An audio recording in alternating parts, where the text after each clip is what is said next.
गधों में जात पात ऊंच नीच रस्म रिवाज नहीं होते। सारी दुनिया में गधे एक ही जात बरादरी से तल्लुक़ रखते हैं। उनकी आदत भी एक जैसी होती है, हत्ता कि उनकी जुबान भी एक जैसी ही है। अमेरिका का गधा भी दुनिया भर के किसी भी गधे के साथ बगैर किसी मुदलसल के गुफ्तगू कर सकता है। गधे जहाँ के भी हों, उनकी खुराक भी यकसा है। उन्हें घोड़ों की तरह सेब और ऊँटों की तरह काजू और बादाम खाने की आदत नहीं है। गधे की खाने के लिए कोई डिमांड नहीं, जो दो खा लेता है।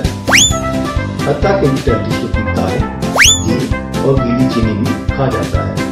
जिनके करीब अगर अशराफिया चली जाए तो उनको मुख्तलिफ लोग घेर लेते हैं। मुल्क में जो भी 2 नंबर 3 नंबर आखिरी नंबर तक लाल बनता है, उसका निशाना यही गधा होता है।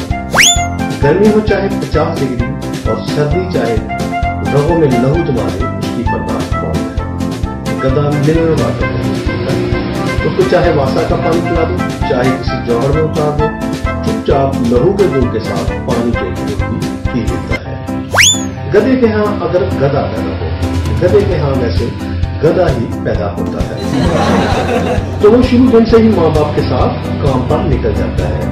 उसके माँ बाप बचपन से ही उसकी तरबियत मुस्तकबिल को सामने रखकर करते हैं। आपने अक्सर रेडी में जुटे गधे के साथ एक छोटा गधा भी भागता देखा होगा।